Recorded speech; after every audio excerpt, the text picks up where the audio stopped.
I thought that this was gonna be like easily 5 stars, easily one of my favorite books of all time. This was almost 3 stars for me. Hello everyone. So recently I have been reading a lot of books, which has been quite wonderful. It's been a really long time since I've been this motivated to read this consistently. I finished 2 books in one day the other day and it was fantastic. I haven't done that in so long, but since I've been loving these books so much, I also wanted to talk about them and share them with you all. So I'm filming a reading wrap up today for the first time in like a million years. And yeah, I'm really excited to talk about all these books. I have 7 to share with you all. I almost had 8, but I'm not done with the 8th book that I'm currently reading right now. I know last year I literally only read 8 books, and so far this year I've read a total of 7, almost 8 books.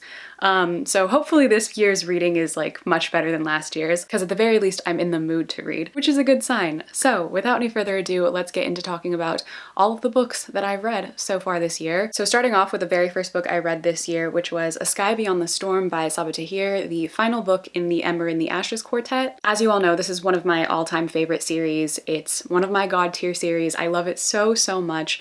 And the last book came out last year in December, not too far from when I read it. I read this in January, so it hasn't been that long. Like I didn't wait that long to read it, which was good, but I did really enjoy this book. I actually have a whole reading vlog about it. A lot of people still ask me if I've read it. It's because I didn't put the title of the book in the title of the video, but I have a whole reading vlog where I have like a full spoiler-filled video of all of my thoughts on this book. If you want to hear my in-depth thoughts on it, I'll link it on the screen so you can go and watch it, as well as down below. But I really enjoyed this.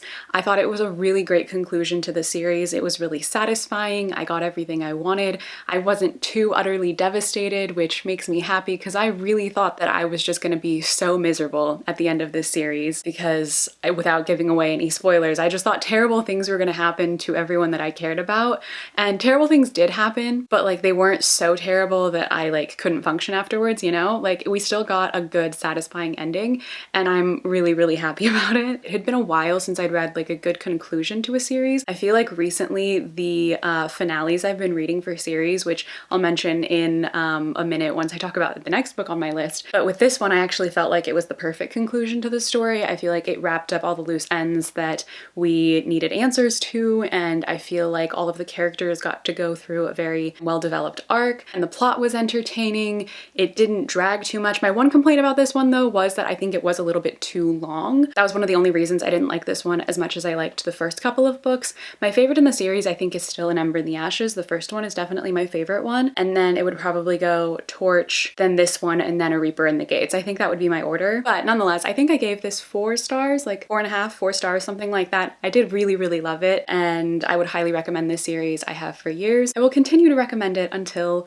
more people have read it because I love this series with my whole heart, and you should read it. But yeah, if you do want to see my full in-depth, spoiler-filled thoughts, I have a whole reading vlog that's really long of me like feeling every emotion under the sun as I'm reading this one. So I'll be sure to link that if you want to watch it. But I'm really glad that I read this, and I'm sad that the series is over, but it was still a good ending. All right, the next book that I read was The King of Crows by Libba Bray, the final book in the Diviner series, another one of my favorite series. This one, I do have to say, however, I think also falls victim to being just like too long. It was too long, it dragged out for too long, and that I think is my biggest complaint about this one. I liked the plot, I liked where the story was going. It just felt like nothing happened for a really long time, and then suddenly everything happened, and it was super rushed, and there was like no explanation for a lot of the stuff that happened in the plot. I have to be vague because I don't want to spoil anything about this series, obviously, because this is the finale of the series, but everything was just so rushed at the end. In like the last few chapters, it did not feel well paced, and I think that was my biggest problem with it. I think I ended up giving this one 3 stars. Let me check Goodreads. Yeah, I gave it 3 stars. I think it's more around like 3.5 for me, but obviously Goodreads doesn't let us do half stars. But yeah, it's about like 3.5. It wasn't my favorite at all in the series for sure. My favorite one is still, I think, Before the Devil Breaks You, the one before this, so the 3rd book, and then The Diviners, and then Layer of Dreams, and then King of Crows.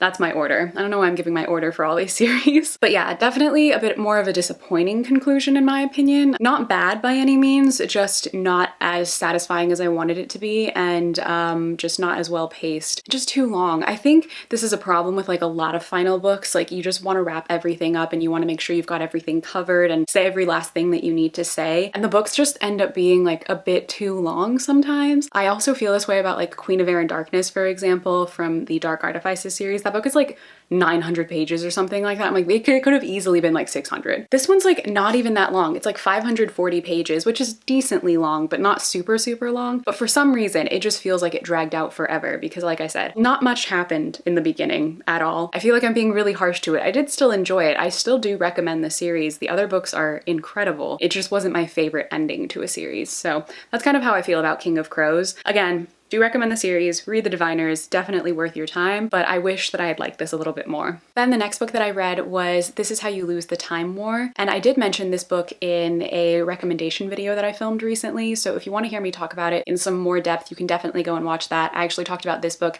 and the book I'm going to mention next as well in that video, so you can go watch that if you want to hear some more of my thoughts on these books. But This Is How You Lose the Time War came out in 2019, I think. It was pretty popular last year as well. As you'll notice from this list, I have been sticking to my TBR for the year so well. I've made my way through 6 of the books so far out of 10, so I only have 4 more to read that were on that list. So I'm pretty proud of myself, okay? I think I will genuinely read every single book that was on my to be read list for 2021, which will be a first. I've literally never done that before. But This Is How You Lose the Time War is about these 2 time travelers who are on opposite sides of a time war, and they fall in love with each other and write letters back and forth to each other through time. And it is as good as it sounds. It's beautiful. The writing in here is beautiful. The story itself is beautiful. I mentioned this in my other video as well, but I think the ending of this book makes the entire story like even better. I loved the ending of this. I thought the ending was fantastic. It's a sapphic romance in a fantasy / sci-fi novel, and I just love it. It's so good. I do, however, want to say that I think you'll be more inclined to like this if you're a fan of like whimsical writing, stories that leave a lot to the imagination, like there are no clear-cut descriptions of things. It's more flowery writing. If you like genres like magical realism and things like that, I think you'll have a better time reading this. Those are like some of my favorite types of books that leave a lot to the imagination, where things don't exactly make sense and you kind of have to make sense of it in your head. And I feel like that's kind of what the writing of this book is like, a la like Neil Gaiman, Ocean at the End of the Lane. I think I've described it like that a little bit before. If you like that type of writing, I think you'll really, really love this book. If you're not a big fan of that type of writing, I don't know how great of a time you'll have reading this, but I still think it's worth trying because it's such a good book, and I think everyone should read it because it's so beautifully written and it's just such a beautiful story. But I do want to say that because I feel like if you go into it without knowing that it's like a little bit more imaginative, you might have a little bit of a harder time with it. But if you love that type of stuff, like I do, I think you will absolutely adore this book because it's fantastic. So yeah, couldn't recommend it enough. I think I gave this one 4 stars as well. It's like 4.5 maybe. Not one of my all-time favorite books, but definitely one I would recommend because I think it's amazing. And then the next book I read, like I mentioned, is another one that was in my recommendation video recently, and that is The House in the Cerulean Sea. I love this book. I know everyone read this last year. I know everyone was in love with it last year. I know it took me a while to finally get to it and to finally read it, but I did, and I can't express to you how good it is. It's so purely wholesome. Like, I don't think I've read a book that has made me this happy in such a long time. It's purely just like a happy book. Dark things and sad things happen in it, but it is a happy story. It's about love in all of its forms, not just romantic. It's a found family story. It's very character-based, which, as you know, probably is my favorite type of story. I'm such a character-based reader. I'm not a huge like plot person. Obviously, I want an interesting plot to keep things moving forward, but like I love characters, and I love the characters in this book so much. I'm sure you all know what it's about since everyone's talked about it at this point, but if you don't, it's about this world in which people can be born as like magical creatures, and there's like a stigma against the people who are born with like these magical abilities, and we follow around our main character who works as kind of like a social worker, and he's assigned to go to this orphanage to do like an investigation on this specific orphanage because it's where they send the most like dangerous children, because one of the kids who is at this orphanage is literally the son of Lucifer. And so he goes to this orphanage to meet the kids and meet the man who runs the orphanage as well. And we meet all of the kids and all of the people who work there, and you fall in love with all of them because they're all so precious and so good. And I can't express how much I love every single character in this book. I would die for them. They are so cute and so precious, and I don't even know how to talk about this book. It's so happy. If you haven't already, read House in the Cerulean Sea. Just read it. It's so good. You will not be disappointed. It is so engaging.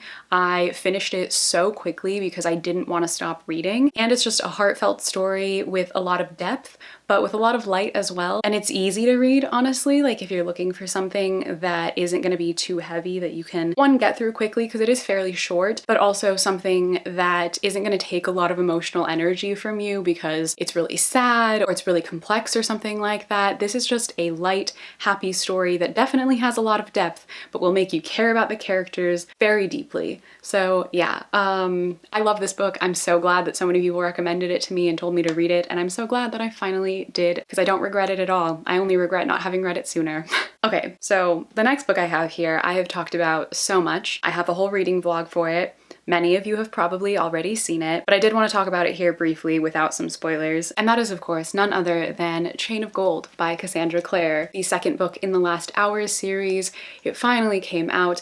I finally read it. I have a whole hour and 15-minute spoiler-filled reading vlog of me just screaming and crying and losing my mind.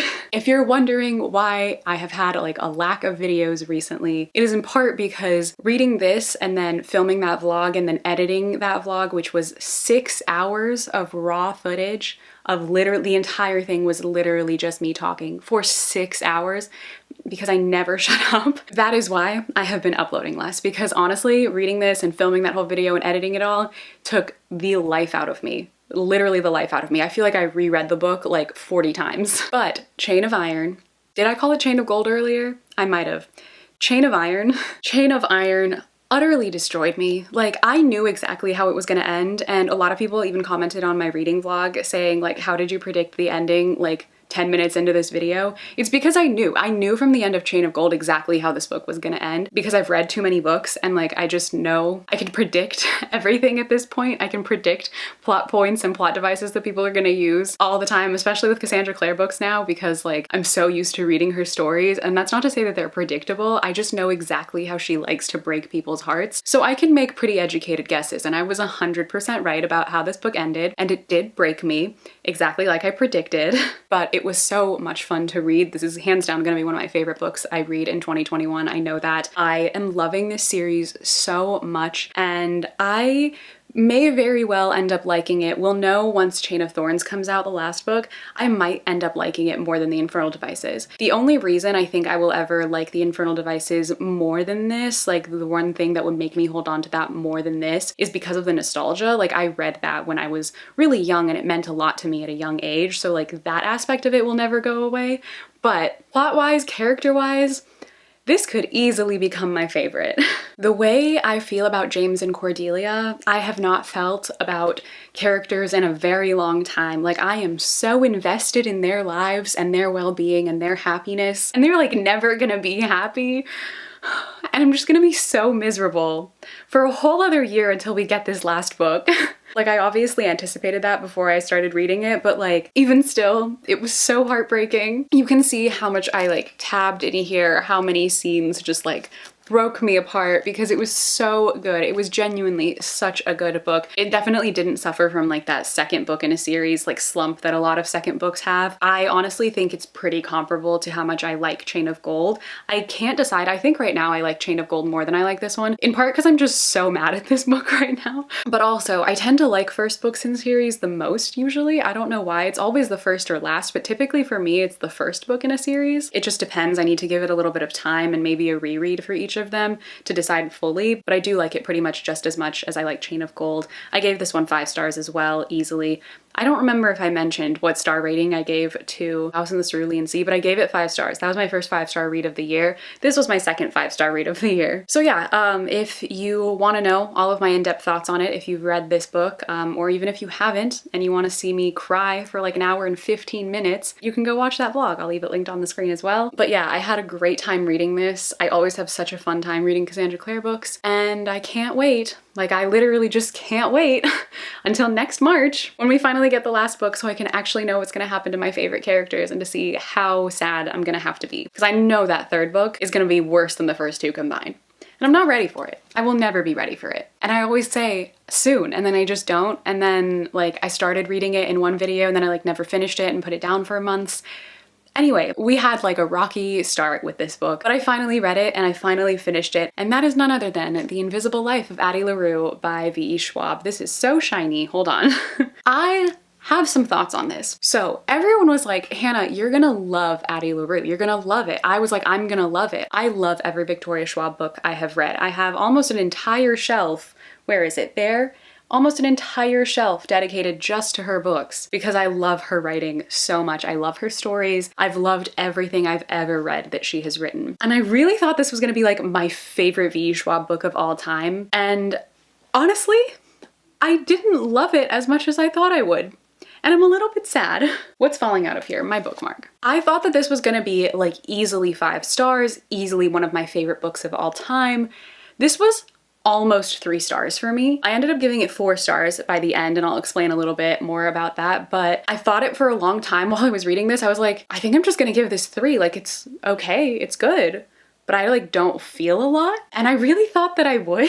So to go into it a bit without spoilers, obviously, the beginning of the book, I loved. I loved when we were getting like the exposition at the beginning, describing Addie's life, describing who she was, describing her family and how she came to make this deal with the devil and how all of that came about. Like I liked the setup at the beginning. I thought it was fascinating. I was loving it at the beginning. I was like, yeah, this is gonna be a 5-star book easily. Then it slowed down a little bit and like kind of nothing happened for a little while. It was just like Addie going around kind of getting used to this life of being an immortal essentially, but like not much was happening, which like I mentioned earlier, I love character-based books, so I don't really care too much if the plot is kind of slow, but I didn't really like Addie very much. Her personality was kind of almost non-existent a lot of the time, and when we did see some of her personality, I didn't really find her very interesting. I just wasn't engaged. I didn't really understand her motivations, I guess, besides like wanting to get out of this deal, obviously, but I mean like as a person, like as an individual, I just didn't really feel a lot for her, and I feel like I expected to feel a lot more for her. And then we got to Henry, and then the book picked up again, and I was like, yes, I'm liking this again. This is good. I think I will really like this. And then it once again slowed down a little bit, and again, I thought I'd be super invested in their relationship, and I wasn't at all, honestly. I did really like Henry. I thought that he's actually hands down my favorite character in the entire book, but I was not super invested in their relationship, and I don't know, I thought I would like it a little bit more, but I just didn't care all that much. So like I said, it slowed down a little bit, and then we get to the end and it picked up for sure. And I was like, okay, this is getting a little bit more engaging. And then the end was like a complete roller coaster for me because I was like, okay, we're getting to like the climactic point of this story, and it got interesting, and I was like, yeah, this sounds good. And then it slowed down again, and I was like, okay, never mind. I don't really know how I feel about this. And then right when we got to the very end, I was like, this is so good. It was so good. The very end of this book, I think saved the entire book for me.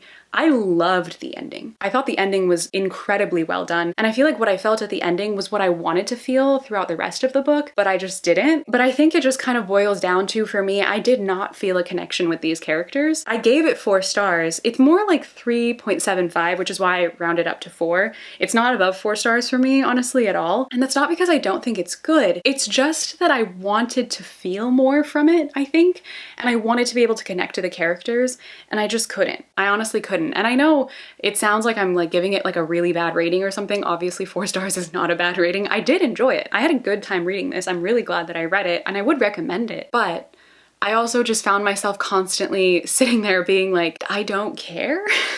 And I know that sounds bad, but like I just didn't feel for Addie. I really didn't feel for Addie, and I want to feel for our main character if I'm reading a book. And that typically is what like makes me like or dislike a book most. If I don't like the main character, I'm not gonna have a good time. And I really didn't care about Addie almost at all. I liked her at the very end. Like I said, I really liked her at the very end. But throughout the other like 400 pages or however long this book is, like I just didn't feel for her. It's like over 400 pages, and I felt for her for only about like maybe 30 of them. And I don't want this to come across as like I have to like relate to the main character in order to like the main character, because I like plenty of main characters who are villains or like morally gray or just not great people necessarily. Addie was just, for an immortal, so apathetic, and not in the fun way, you know? Like, I'm thinking about apathetic like Lestat from Interview with a Vampire.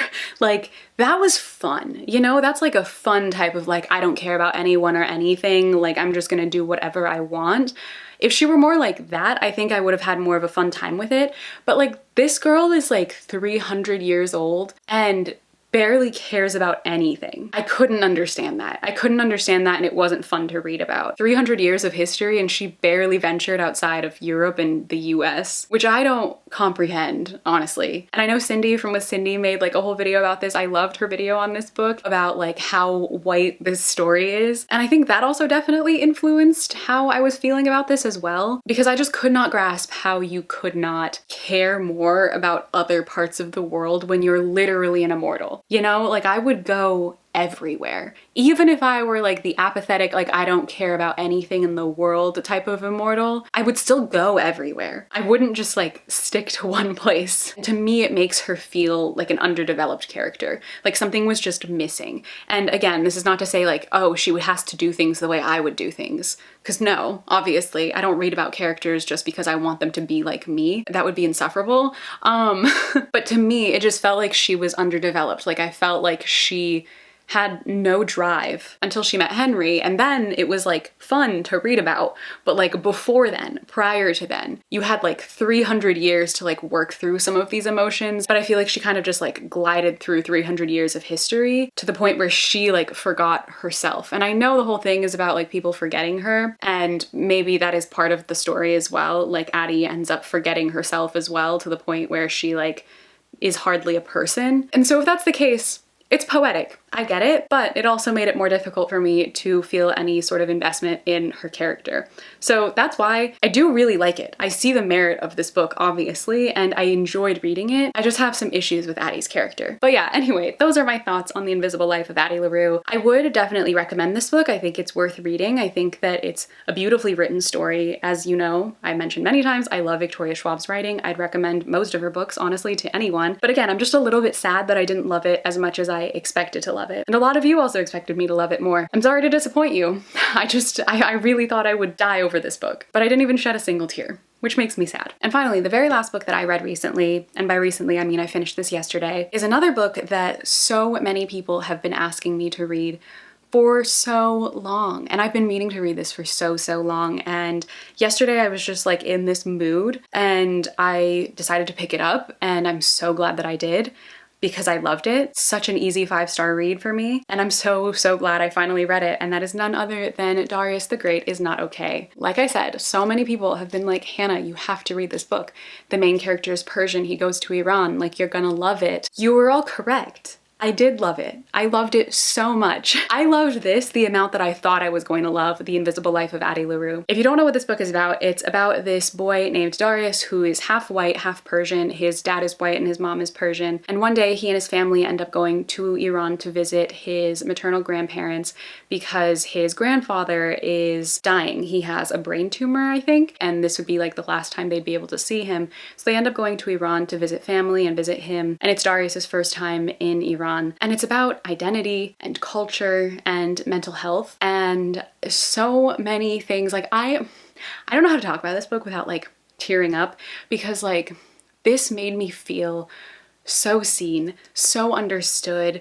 It is one of those books that I read where I was like, I understand what people mean when they say like, this isn't for you. Like, and I don't mean that in like a bad way, but like I was reading this and I was like, this is for Persians, for Iranians, like for Iranian Americans, especially for like the children of immigrants who were born here and who have that like conflicting mixed culture where you're like, I don't feel like I'm fully Persian because like I can't fully speak the language properly and I don't know everything about the culture, but I'm also not like a white kid in school because I don't fit in with their culture either. And you feel this like weird disconnect that I think only the children of immigrants really understand. And so much of this story is about that. And I could relate to everything about this, honestly, on such a deep personal level. And when I say that like it was written for a specific group of people, I mean like if you're not Iranian American, if you have never experienced that culture, if you haven't grown up with like Persian culture around you in a Persian household and family, you're not going to get the same thing out of this book.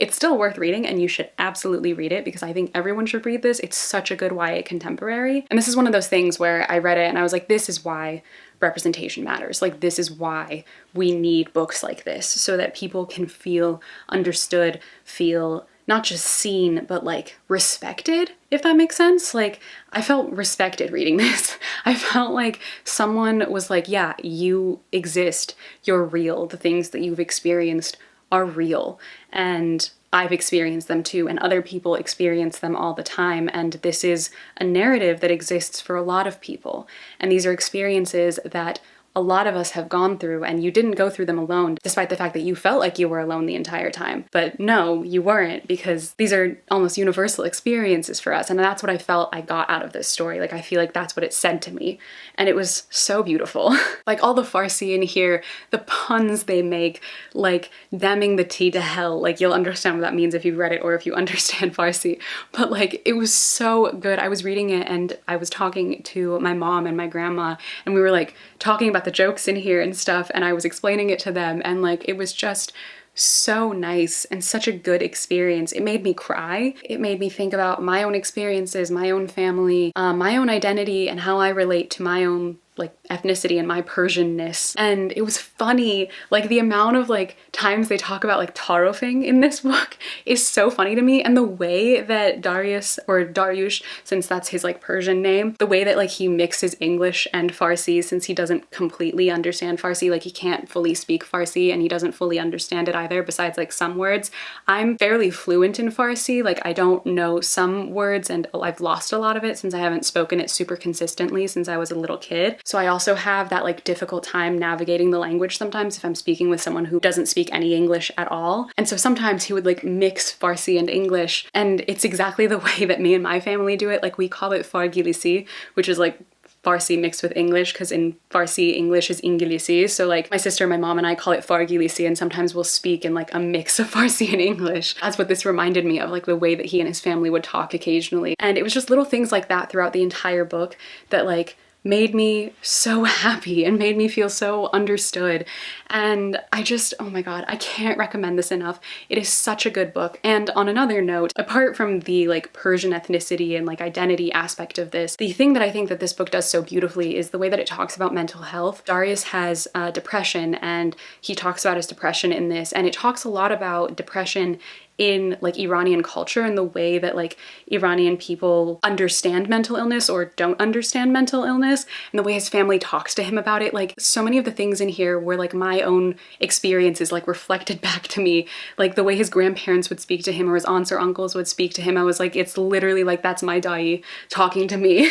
Like, reading this, especially like right now when it's like Persian New Year just happened, and my grandmother's visiting me right now as well, and I haven't seen her in like 2 years, and I feel like I've just been super like immersed in Persian culture and stuff, and it was just like the perfect time for me to read this, I think. So yeah, I just like deeply, deeply loved it, and I truly cannot recommend it enough. I think everyone should read it. I absolutely think it is worth your time. One of the best YA contemporaries I've ever read, and yeah, you will not be disappointed at all. It's such a good book. But there you all have it. That is it for my reading wrap up of all of the books that I've read so far this year. Like I mentioned earlier, I have thoroughly enjoyed everything I've read so far this year. The other book that I'm currently reading right now as well, I am absolutely loving. I'm listening to the audiobook and I have about like an hour and a half left, and I already think it's going to be a 5-star book. So yeah, I'm, like I said, really enjoying everything I'm reading, and I hope to continue on this trend of reading more books that I really, really love throughout the year. And I'll be sure to do more reading wrap-ups. Once I read like a decent number of books, I'll do them. I'm not necessarily going to do them monthly because I don't know how much I'll read every month, especially the next few months. I'm pretty busy, so I don't think I'll be able to read too much, but I will try to do them once I've acquired a good number of books I've read, and then just update you every once in a while on what I've been reading, since I'm actually reading now. What a shock. But thank you all so much for watching this video. If you've read any of the books that I mentioned in this video, please let me know any of your thoughts in the comments down below. I'd love to discuss any of the books with you in more detail because, like I said, I really liked them, so I definitely want to talk about them and I want to hear your thoughts as well. If you'd like to follow me on any of my social media to keep up with whatever else I'm reading and everything else I'm doing, all my links are in the description box as always. But thank you all so much for watching this video. I hope you enjoyed, and I will see you in my next video. Bye!